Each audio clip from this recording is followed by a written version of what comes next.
ठीक है, देखो हम लोग पहले क्लास में क्या देख रहे थे, सरफेस इंटीग्रल के ऊपर एक प्रॉब्लम सॉल्व किया था।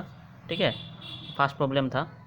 आज क्या है, आज एक दूसरा प्रॉब्लम है सरफेस इंटीग्रल के ऊपर ही। ठीक है, तो क्वेश्चन देखो पहले पढ़ लेते हैं कि evaluate double integral over S F dot N cap with respect to S where F vector का F is the vector point function which is given by y square Z square i cap plus Z square x square j cap plus x square y square k cap. And ये पे जो surface given है वो क्या है, the surface S is the part of this sphere मतलब X square plus Y square plus Z square equal to 1। तो sphere को क्या होता है, हम लोग जानते हैं कि एक फुटबॉल जैसे, सपोज एक फुटबॉल वो क्या होता है, स्फेयर होता है। ठीक है, और जो स्फेयर का जो क्रॉस सेक्शन होता है वो क्या होता है, एक सर्कल होता है। तो ठीक है, above the x Y plane. तो क्या बोला है, ये मैं तुमको क्या पूछा है क्वेश्चन पे, देखो कि अगर ये एक्स एक्सिस है, ये वाई एक्सिस है एंड ये जेड एक्सिस है। ठीक है, देन सपोज कि ये एक सरफेस है, ये एक सरफेस है। सरफेस मतलब एक स्फीयर है, ये एक स्फीयर है। ये X axis, this is Y axis and this is Z axis. पर सरफेस क्या गिवन है, देखो S is the surface which is the part of this sphere. This इस स्फीयर का एक पार्ट है, वो कौन सा पार्ट है, above the x Y plane. मतलब ये जो एक्स वाई प्लेन है, ये जो प्लेन है इसका अपर हाफ, मतलब अपर हाफ लेने से कैसा होगा कि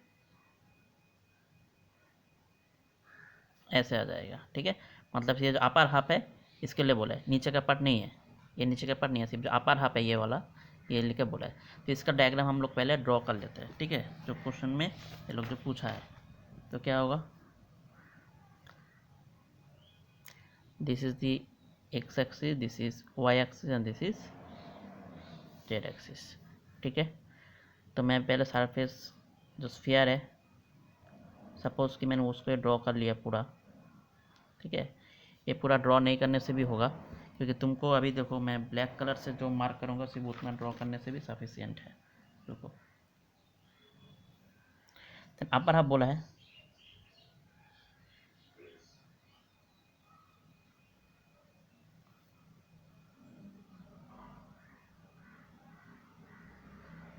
इतना इतना जो पोर्शन है उसमें सिर्फ इतना का सरफेस गिवन है। ठीक है, ये जो नीचे जो पार्ट है रेड कलर का, ये नहीं चाहिए, क्योंकि above the x Y plane बोला है। X axis, this is Y axis and this is Z axis. ठीक है, तो मतलब ये वाला पोर्शन, ये प्लस ये अपर हाफ। ठीक है, देन ये हो गया ओरिजिन। अभी क्या पूछा है कि this is this part of this sphere, then a vector given है, ये this is the part of this sphere this. अच्छा, तो फर्स्ट ऑफ ऑल हमको क्या चाहिए था, हम लोग को क्या चाहिए होगा निकालने के लिए, हम लोग जानते हैं कि double integral over S F vector dot N cap D S. इसका मतलब क्या होता है, double integral over the region R F dot N cap. अगर एक्स वाई प्लेन पर अगर मैंने रीजियन को ले लिया प्रोजेक्शन, तो ये क्या होता है, D x D Y divide by mod N dot के कैप। ठीक है, तो फर्स्ट ऑफ ऑल हमको क्या करना पड़ेगा कि जो स्फीयर है, जो सरफेस गिवन है, उसको मुझे कोई स्केलर पॉइंट फंक्शन मान लेना पड़ेगा। तो लिखो let the given surface is phi, वो उसको मैंने क्या मान लिया, वन को भी इस तरफ लेकर आ जाओ, तो x square plus Y square plus Z square minus 1 equal to 0। ठीक है, अभी हमको क्या चाहिए, अभी हमको क्या चाहिए था, फॉर्मूला में एन कैप चाहिए। एफ तो मेरे पास है, मुझे एन कैप चाहिए। एन कैप क्या होता है, N cap is unit normal vector to the surface. ये जो सरफेस है इसके ऊपर मुझे क्या चाहिए, यूनिट नॉर्मल वेक्टर। और यूनिट नॉर्मल वेक्टर कौन देता है, पहले क्लास में भी मैंने बोला था, this is the gradient of phi. और ग्रेडियंट ऑफ फाई को अगर मैंने उसका मॉड्यूलस से डिवाइड कर दिया, देन वही क्या दे देगा, that will give the unit normal vector. Therefore you right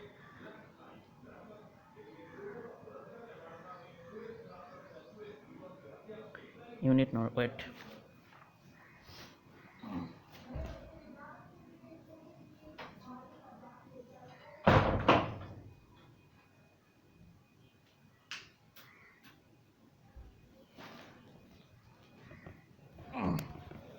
तो देखो क्या होगा, unit normal to the given surface, क्या होगा, N cap equal to gradient of phi by modulus of gradient of phi, ये था formula, that is equal to gradient of phi, ठीक है, पहले निकाल लेते हैं इसको। ग्रेडियंट ऑफ फाई क्या होता है, that is i del del x plus j del del y plus k del del z of phi, that is i cap del phi del x plus j cap del phi del y plus k cap del phi del z, that is i cap. अब phi मतलब ये जो पूरा phi है इसको with respect to x के respect differentiate करने से क्या मिलेगा, del del x of x का मतलब 2x, यहाँ पर भी एक्स नहीं है जीरो, यहाँ पर भी एक्स नहीं है जीरो, यहाँ पर भी एक्स नहीं है जीरो, तो यहाँ पर आ जाएगा इंटू 2x, यहाँ पे ऐसे ही क्या आएगा, ये पूरा फंक्शन को y के रेस्पेक्ट पार्शियल डिफरेंशिएट करने से आ जाएगा 2y, ये पूरा फंक्शन को z के रेस्पेक्ट पार्शियल डिफरेंशिएट करने से आएगा 2z, दैट इज यहाँ पे मेरा कितना आ गया 2x आई कैप प्लस 2y जे कैप प्लस 2z के cap. Then modulus of the function क्या हो जाएगा, मतलब the modulus of the gradient of phi क्या हो जाएगा, अंडर रूट आई का कॉम्पोनेंट 2x का होल स्क्वायर, जे का कॉम्पोनेंट 2y उसका होल स्क्वायर प्लस के का कॉम्पोनेंट 2z उसका स्क्वायर, दैट इज क्या मिल रहा है, under root 4x square plus 4y square plus 4z square, तो 4 बाहर आने से, रूट के बाहर आने से क्या आएगा 2 into under root X square plus Y square plus Z square. But देखो यहाँ पे क्वेश्चन में एक चीज़ गिवन है कि x square plus Y square Z square equal to 1, this is the equation of the given surface, ठीक है। तो यहाँ पे क्या हो जाएगा, सिंपलीफाई करने से 2 इंटू 1, क्यों, since x square plus Y square plus Z square equal to 1 given है सरफेस के इक्वेशन पे, ठीक है। तो ये जो इक्वेशन है एक सरफेस का इक्वेशन है, याद रखना। ये कैसा सरफेस का इक्वेशन है, जिसका सेंटर है 0 0 0 में एंड जिसका जो रेडियस है होता है 1 यूनिट, ठीक है। अच्छा तभी देखो therefore the unit normal vector n cap वो क्या आ जाएगा, gradient of phi by modulus of gradient of phi, that is equal to gradient of phi कितना है, ये 2x आई कैप 2y जे कैप प्लस 2z के कैप एंड मॉड्यूलस कितना आया 2, देन 2 से कॉमन जाने से क्या आ जाएगा x i cap plus y j cap plus z k cap, ये कितना आ गया, unit normal vector to the given surface आ गया, याद रखना, ठीक है। एन कैप चाहिए, फिर मुझे क्या चाहिए होगा, देखो एन कैप तो मिल गया, अभी ds चाहिए। ds पाने के लिए हमको क्या चाहिए होगा कि मुझे प्रोजेक्शन लेना पड़ेगा either on the x Y plane और वाई जेड प्लेन और जेड एक्स प्लेन। अभी एक्स वाई प्लेन पर प्रोजेक्शन हम ले सकते हैं क्या, ये देखने के लिए हमको क्या देखना पड़ेगा कि वेदर एन डॉट के कैप इज़ नॉन जीरो और नॉट। अगर एन डॉट के कैप अगर जीरो आ गया तो हम लोग एक्स वाई प्लेन पर प्रोजेक्शन नहीं ले सकते, और अगर एन डॉट के कैप अगर नॉन जीरो आ गया तो हम लोग एक्स वाई प्लेन पर पोजीशन ले सकते हैं। मैंने पहले क्लास में एक्सप्लेन किया था, तभी हम लोग देखते हैं क्या होता है। रुको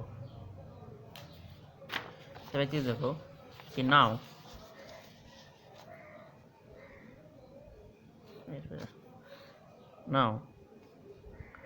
एन डॉट के कैप कितना आ रहा है, एन कितना आया था देखो, x i cap plus y j cap plus z k cap, that is x i cap plus y j cap plus z k cap dot के कैप, देन दैट इज एक, यहाँ पे तो आई का कोई कोफिशिएंट है नहीं, ठीक है। मतलब क्या है कि मैं इसको एक्सप्लेन कर देता हूँ कि यहाँ पे जो है, यहाँ पे लेने से क्या होगा,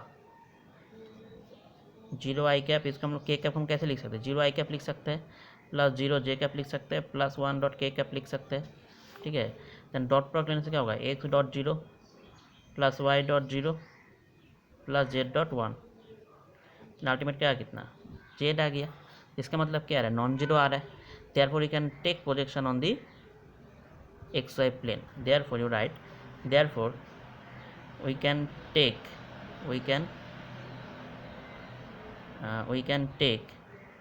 projection of the given sphere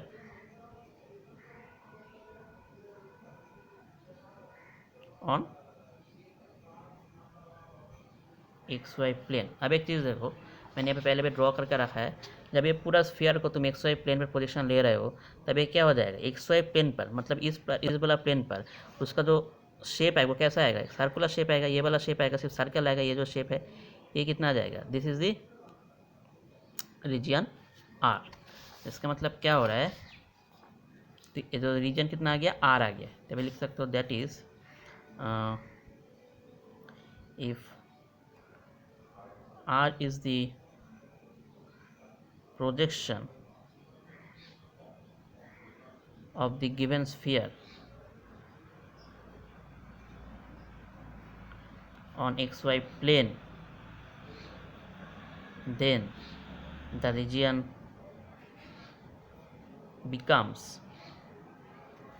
तो रीजन क्या हो जाएगा, देखो इक्वेशन कौन सा था, एक्स का plus Z square equal to 1 था, बट जब एक्स वाई प्लेन पर प्रोजेक्शन ले रहे हो तुम, तब एक्स वाई प्लेन पर तो जेड नहीं है, तो जेड तो जीरो है, तो ये क्या हो जाएगा, x square plus Y square equal to 1 हो जाएगा, it is x square plus Y square equal to 1 हो जाएगा, और जेड क्या हो जाएगा, जीरो हो जाएगा।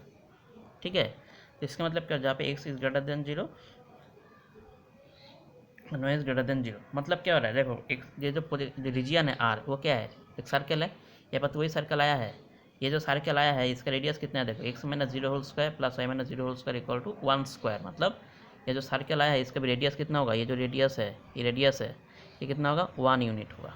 ठीक है, तो बाद में हम लोग क्या करेंगे, सिर्फ सर्कुलर जो रीजियन है उसको ड्रॉ करेंगे अलग से, तो जो लिमिट निकालने के लिए। ठीक है, फिलहाल रहने तो इसको ऐसे ही। अब एक चीज़ देखो, मुझे क्या चाहिए, मुझे एन डॉट के कैप भी मिल गया जो कि नॉन जीरो है, अभी मुझे एफ डॉट एन कैप चाहिए। ठीक है, now f vector dot N cap equal to क्या होगा, अभी एफ वेक्टर कितना था, देखो ये था, that is y square Z square i cap plus Z square x square j cap plus x square y square k cap, आ गया डॉट, अच्छा n cap is unit normal vector to the surface, that is this one, x i cap plus y j cap plus z k cap, x i cap plus y j cap plus z k cap हो गया। अभी dot product है, component wise multiplication होगा, that is x into y square Z square, that is x y square Z square plus y into z square x square plus z into x square y square, तो ये कितना आ गया, F dot N cap भी आ गया। अभी हम लोग क्या कर सकते हैं कि ये इवैल्यूएट कर सकते हैं इंटीग्रल, क्योंकि ये जो पूरा सरफेस था एस, उसको मैंने क्या कर दिया, रीजियन ले लिया, किसके ऊपर, on the x Y plane. ठीक है, देयरफॉर राइट, देयरफॉर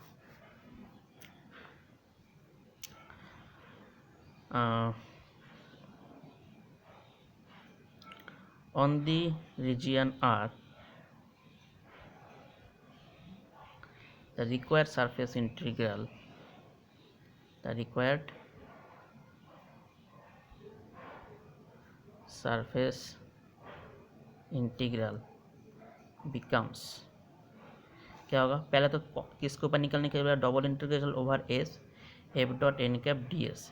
अब रीजन मैंने कितना किसके ऊपर ले लिया, on the x Y plane, that is on the region r, F dot N cap d x D y by modulus of n dot के कैप। ये तुम एन डॉट जे कैप भी नॉन जीरो आ रहा है, तुम ये projection Y z plane पर भी ले सकते हो, and similarly n dot i cap अगर नॉन जीरो आ रहा है देन तुम जेड एक्स प्लेन पर भी प्रोजेक्शन ले सकते हो। तभी देखो मैंने तो सब कुछ इवैल्यूएट कर लिया है, तो एफ डॉट एन कैप कितना है, ये है, तो लिख लो पहले, x y square Z square plus y z square x square plus z into x square y square, लिख लिया। और नीचे कितना, modulus of n dot k, n dot k कितना आया था, जेड, उसका मॉड लेना पड़ेगा। ठीक है, उसका मॉड लेने से तो जेड ही आएगा, तो एक बार को देख लेते हैं, उसका मॉड लेने से कितना आएगा, जेड ही आएगा, डॉट मतलब यहाँ पे कितना आएगा, डी एक्स डी वाई। तब एक चीज़ देखो, डबल इंटीग्रल ओवर आर, तो जेड से डिवाइड करने से क्या होगा, एक्स वाई स्क्वायर जेड आएगा, यहाँ पे आएगा वाई एक्स स्क्वायर जेड आएगा, यहाँ पे कितना आएगा, एक्स स्क्वायर वाई स्क्वायर आएगा and d x D y आएगा। ठीक है, देन अभी यहाँ पे इंटीग्रल जो है वो एक्स एंड वाई के रिस्पेक्ट पे है, तो यहाँ पे दो वेरिएबल इसे रहना चाहिए, एक्स एंड वाई, ठीक है, बट यहाँ पे देखो तीसरा वेरिएबल जेड आ रहा है, तो उसको क्या करना पड़ेगा, जेड को भी in terms of x and y पे कन्वर्ट करना पड़ेगा। और वो कैसे करोगे, हम लोग पहले प्रॉब्लम में देखे थे, with the help of given surface. Given surface का इक्वेशन क्या गिवन है, x square plus Y square plus Z square equal to 1, तो जेड इक्वल टू कितना आएगा, under root 1 minus x square minus y square. ठीक है, तो हम लोग यहाँ पे काम करते हैं, अभी डबल इंटीग्रल ओवर आर, पहले देखो कि एक्स स्क्वायर वाई स्क्वायर में जेड नहीं है तो इसको अलग से लिख लेते हैं, और ये दोनों में से पहले मैंने जेड कॉमन ले लेते हैं, जो कॉमन लेने से कितना आएगा कि x square Y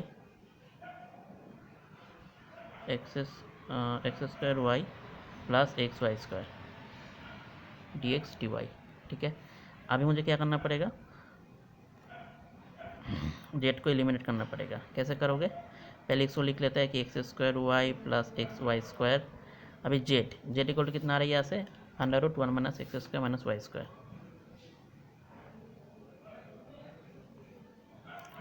D x D y. ठीक है, अभी मैंने पूरा इंटीग्रल को एक्स एंड वाई में कन्वर्ट कर लिया है। अभी हमको क्या देखना पड़ेगा कि यहाँ पे एक्स का रेंज क्या होगा एंड वाई का रेंज क्या होगा। ठीक है, लिमिट के लिए। अभी नेक्स्ट स्टेप है वो देखो अभी क्या होगा। मैं काम करता हूँ, इसका पहले दूसरा पेज ले लेता हूँ। तो फर्स्ट ऑफ ऑल देखो रीजन कौन सा है, आर है, और आर रीजन कौन सा है, मतलब on the x Y plane, on the x Y plane, ये वाला प्लेन, मतलब ये जो सर्कुलर रीजन है ये हो गया इसका रीजन, क्योंकि मैंने पूरा सरफेस का भी एक्स वाई प्लेन पर प्रोजेक्ट कर लिया है। तो ये जो सर्कुलर बेस है, अभी इस सरफेस के ऊपर मुझे पूरा सरफेस इंटीग्रल इवेलुएट करना है। तभी अपार हाफ जब वो भूल जाओ। ठीक है, देन ये क्या हो जाएगा, मैंने जो सर्कुलर रीजन है इससे हम लोग का पूरा इंटीग्रल का लिमिट निकल जाएगा। तो मैं क्या करता हूँ, ये जो रीजन है सिर्फ आर रीजन, इसको मैं अलग से ड्रॉ कर लेता हूँ। ठीक है, तो देखो ये एक्स एक्सिस है, ये वाई एक्सिस है, मैं यहाँ पर वही कर रहा हूँ। रुको,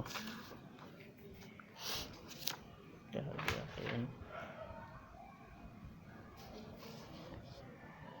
अच्छा लाल कलर का पेन नहीं मिल रहा है तो ब्लैक कलर से ड्रॉ करते हैं। देखो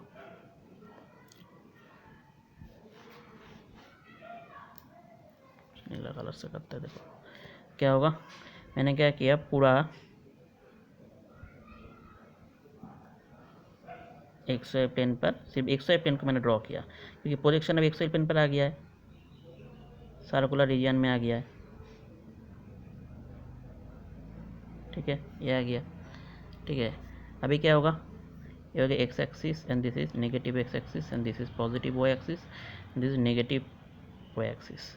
ठीक है, उसके बाद जो सर्कल का जो रीजन था वो क्या था, x square plus Y square equal to 1, मतलब इसका रेडियस कितना है, 1 यूनिट है।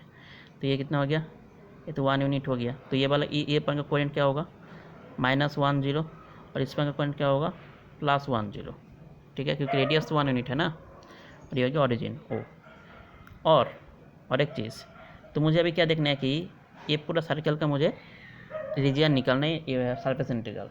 इसके लिए मैंने क्या बोला था कि जब डबल इंटीग्रल निकालोगे कि पहले वाला जो इंटीग्रेशन है उसमें कांस्टेंट रहेगा और दूसरा वाला जो इंटीग्रेशन है उसमें वेरिएबल रहेगा।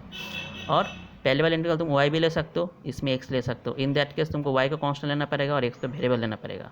और हम लोग क्या करते हैं इन जनरल कि पहले वाले इंटीग्रेशन में एक्स का वैल्यू हम लोग लेते हैं, मतलब एक्स का वैल्यू कांस्टेंट रहेगा, और दूसरे में वाई का वैल्यू लेंगे, दैट इज़ वाई का वैल्यू वेरिएबल रहेगा।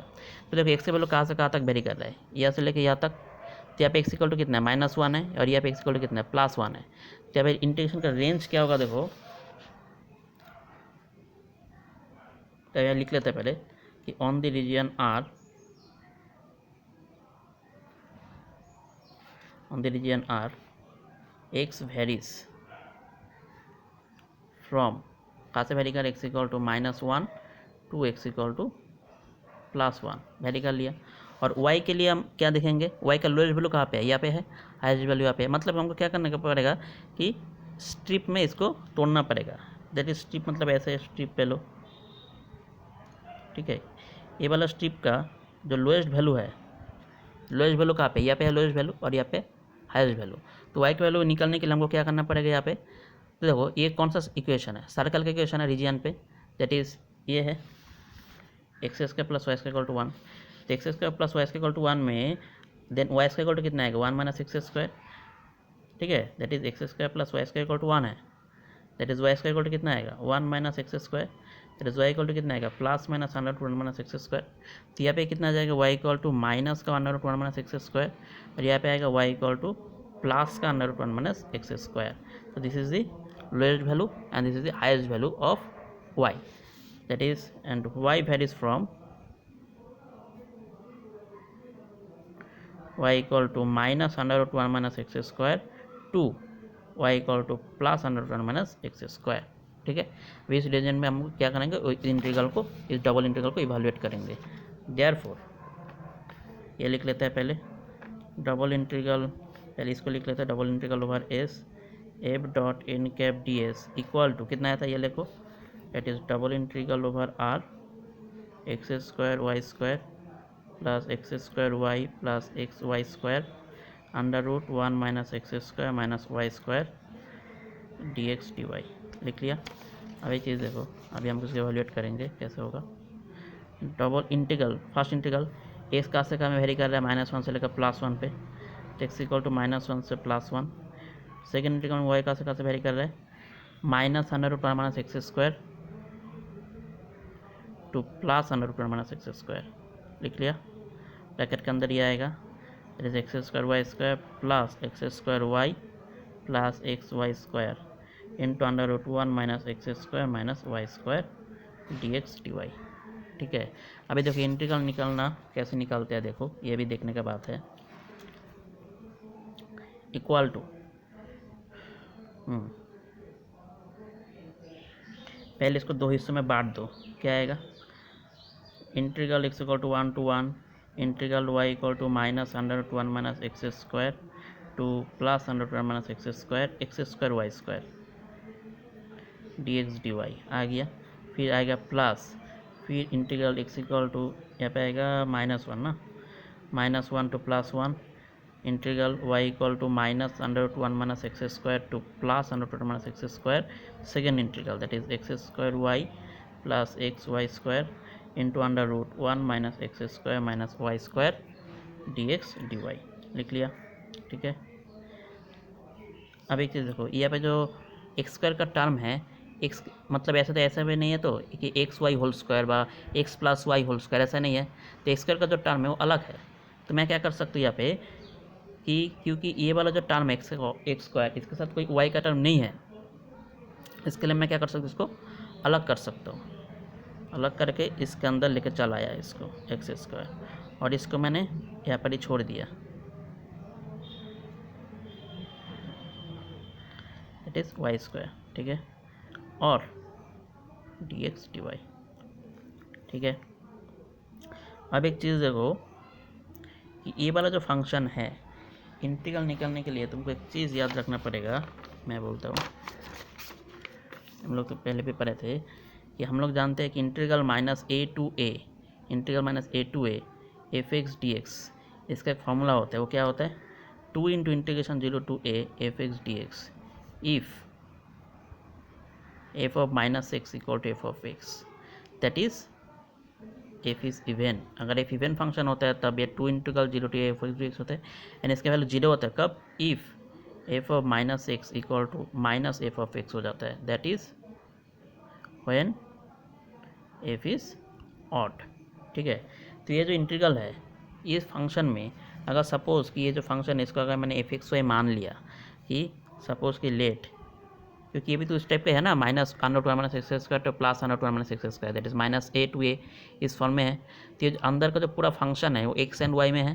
तो मैंने मान लिया कि let f x y equal to अंदर का फंक्शन मान लो, that is x square y plus x y square into √1 minus x square minus y square. ठीक है।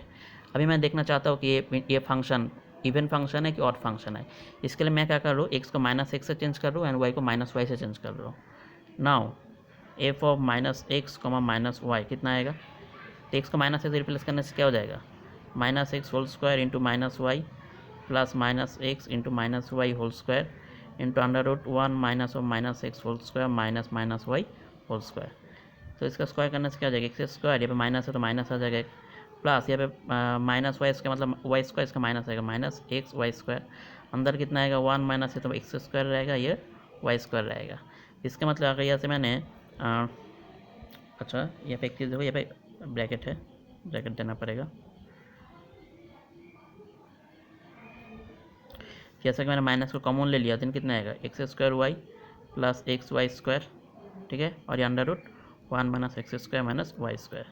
तो ये वाला जो फंक्शन आया है, अगर माइनस को मैंने छोड़ दिया, ये जो फंक्शन आया है ये फंक्शन सेम है। तो ये फंक्शन ही क्या, एफ ऑफ एक्स वाई है। तो हमारे पास क्या मिल गया कि f of -x, -y is equal to f of minus of f x y. तो यहाँ से हमको कि कौन सा कंडीशन मिल गया, that is if f of -x is equal to minus of f of x, that is f is odd, that is f is odd मिल गया ना मुझे। ऑड होने से minus a to a f x d x के integral का value क्या होता है, जीरो होता है। इसके लिए ये जो इंटीग्रल का वैल्यू है ये भी क्या हो जाएगा, जीरो हो जाएगा। और ये जीरो होने से क्या हो जाएगा कि तो एक इंटीग्रल का वैल्यू अगर जीरो हो गया तो डबल इंटीग्रल का वैल्यू क्या हो जाएगा, जीरो। इसका मतलब ये क्या हो जाएगा, अल्टीमेट जीरो। तुमको साइड में तुमको यहाँ पे क्या दिखाना पड़ेगा, ये चीज़ दिखाना पड़ेगा तुमको, ठीक है, कि सिंस दिस हो गया। अभी देखो मतलब ये तुमको भी सिर्फ ये इंटीग्रल निकालना पड़ेगा।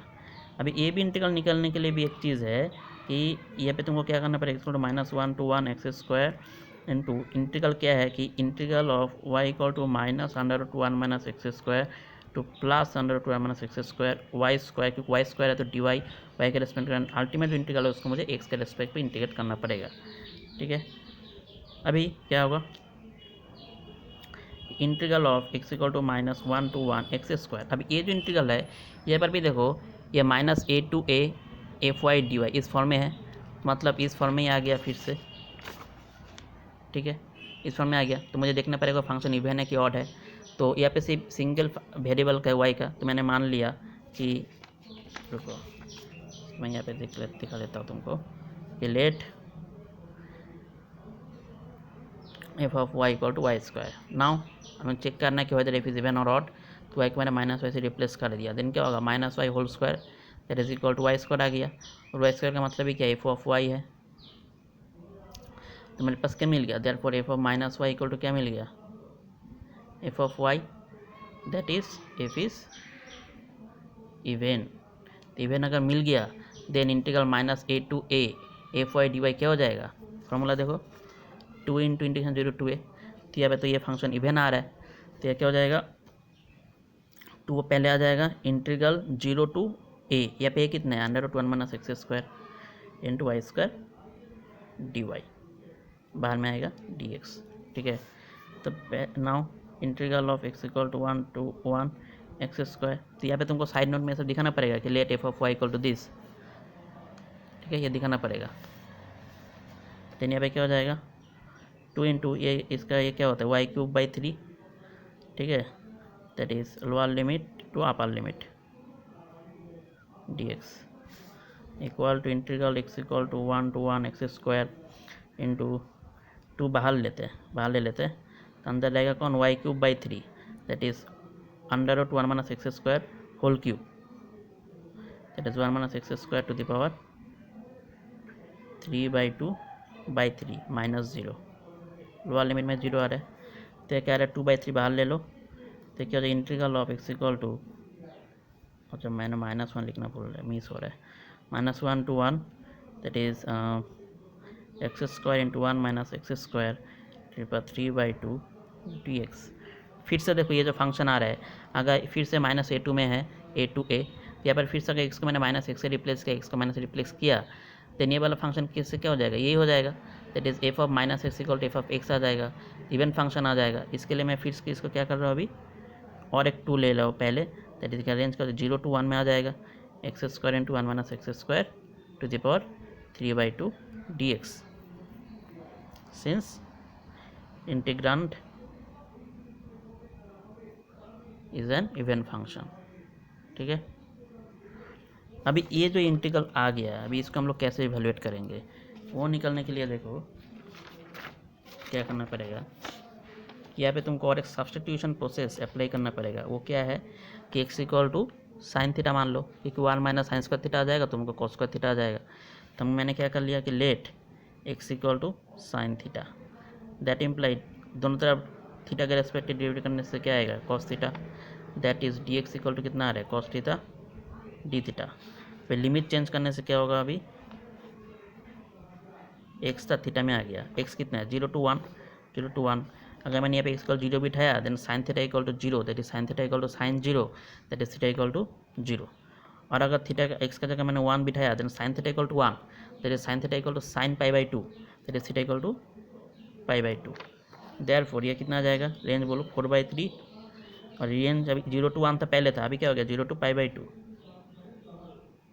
अभी x इक्वल टू कितना है sine theta that is sine square theta आ गया, यानी ये कितना आ जाएगा 1 माइनस साइन स्क्वायर थीटा आ जाएगा to the power 3/2 and dx की जगह हम लोग क्या बिठाएंगे कॉस थीटा डी थीटा, ठीक है। अभी देखो क्या आ रहा है, 4/3 into integration 0 to π/2 sine square theta 1 minus sine square theta मतलब cos square theta to the power 3/2 into cos theta d theta, that is 4/3 integration 0 to π/2 sine square theta, और 2 cancel cos cube into cos, that is cos to the power 4 theta d theta. अभी इसको evaluate करने के लिए हम लोग क्या करेंगे, देखो यहाँ पे हम लोग बहुत सारे चीज़ अप्लाई कर सकते हैं, तो मैं रिडक्शन फॉर्मूला अप्लाई करूँगा। 0 to π/2 साइन स्क्वायर थीटा का हम लोग क्या लिख सकते हैं, 1 minus cos square theta into cos to the power 4 theta d theta, that is 4/3, that is क्या आ रहा है देखो, integration 0 to π/2 1 into cos to the power 4 theta cos to the power 4 theta d theta minus 0 to π/2 cos का theta cos to the power 4 theta cos to the power 6 theta d theta, ये आ गया। अभी देखो हम लोग एक formula जानते हैं कि रिडक्शन फार्मूला का, वो क्या था कि if n is even then integral 0 to π/2 cos to the power n theta d theta. इसका फॉर्मूला क्या होता है कि एन नीचे रहेगा, ये जो एन है नीचे रहेगा, ऊपर में कितना है n-1, उसके बाद नीचे भी 2 कम होगा, ऊपर भी 2 कम होगा। ऐसे करते करते लास्ट टर्म क्या आएगा कि सपोज रुको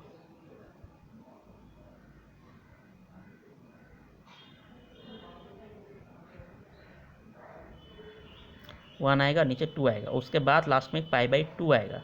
और अगर एन का ऑड हो गया देन लास्ट में क्या होता है कि π/2 नहीं आता है, उसमें क्या आता है सिर्फ 1 आता है, बाकी ऐसे स्टार्ट होता है कि एन ऊपर में n-1। ठीक है, तो यहाँ पे क्या होगा देखो, यहाँ पर तो एन 4 है और यहाँ पर भी n 6 है, मतलब इवन है, तो ये वाला फॉर्मूला अप्लाई होगा।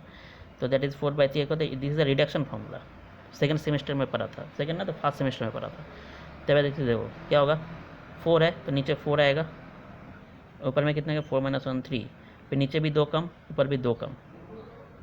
अभी क्या आएगा, जब लास्ट टर्म 1/2 आता है, 1/2 आएगा, उसके बाद π/2 आएगा माइनस, यहाँ पर 6 इवन फंक्शन है तो नीचे 6 आएगा, ऊपर कितना आएगा 6 दैट इज नीचे 6 तो ऊपर 6-1 5, फिर ऊपर भी 2 कम दैट इज़ 3, नीचे भी 2 कम दैट इज़ 4, फिर ऊपर भी 2 कम 1, नीचे भी 2 कम 2, लास्ट टाइम जब 1/2 आ रहा है उसके बाद π/2 आ रहा है तो π/2 आ गया। इंटीग्रल का वैल्यू अभी इवेल्यूएट हम लोग निकाल सकते हैं, क्या होगा बोलो, ये जो 2 कैंसिल नहीं हो रहा है यहाँ पे, तभी क्या आ रहा है, एक काम करते हैं 4/3 अंदर मल्टीप्लाई कर देते हैं एकदम, that is 4/3 into 3/4 into 1/2 into 1/2 into pi minus 4/3 into 5/6 into 3/4 into 1/2 into π/2। Value कितना आएगा, 3 कैंसिल 4 कैंसिल्ड, तो आ रहा है π/4, और यहाँ पे कितना आ रहा है 2 4 कैंसिल्ड, ठीक है, 3 कैंसिल हो रहा है, अच्छा, और 5 पाई आ रहा है ऊपर में, और नीचे कितना आ रहा है 6 इंटू 4 इट इज़ 24, तो एलसीएम आएगा 24, तो 6 पाई, यहाँ पे कितना आएगा 5 पाई, तो ये कितना आ जाएगा π/24। तो this is the required surface integral over the given surface. ठीक है, तो जब तुम ड्रॉ करोगे, ठीक है, तब क्या करना है, जो लोअर हाफ है ना, इसको ड्रॉ करने का कोई भी ज़रूरत नहीं है, मतलब मैं क्या बोल रहा हूँ, तुमसे इतना सा ड्रॉ करने से भी हो जाएगा।